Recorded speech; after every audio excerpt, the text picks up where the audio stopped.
新北市来试办着轻症的居家的照护，讲有真侪考验。譬如讲，这个药要安怎来送，就是一个大问题。有理长认为讲，这个用药牵涉到人命，责任上大咯。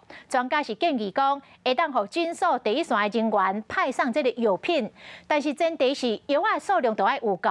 有专家认为，至少都要准备全人口5%的药量，大约是115万剂。讲目前台湾药品的储备量还佫差一大截。平常时啊，一个人居家隔离，里长可会当甲你斗相共买便当。不过轻症伫咧厝内照护，爱食药啊，安尼送药啊，敢嘛是拜托里长甲你送。也或是卫生所他们那些专业的护士在弄的话，会比较安全啦。这是人命关天，人不能乱错药。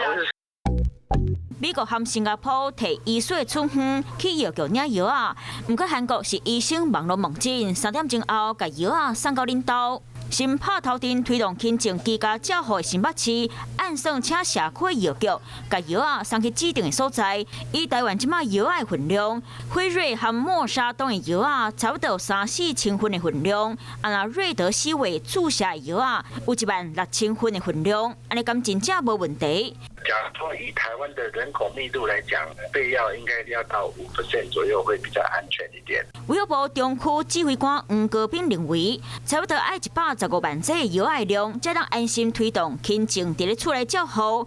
药的量敢若嘛是无够，有专家烦恼轻症伫咧厝内照护，敢会引起另外一波疫情。空调是主要的原因。我们当然会希望大家在居家检疫的时候，空调不要打开，尽量让它的一个通风能够集中在这个房间里面，对外的直接开口。可台湾很多地方它是属于中央空调，而且是大楼型的。这时候一旦它没有办法去解决这个空调问题，病毒还是会造成整栋大楼的影响。空调上好莫拍开，台湾真侪大楼拢是中央咧控制冷气开关，就惊冷气问题无处理好势，病毒嘛是会继续佮卖出去。大家好，我是林依文。想要掌握多元的新闻资讯，当然也包括体坛动态，就要锁定华视新闻频道，还有订阅华视的 YouTube 频道，按赞、订阅、开启小铃铛。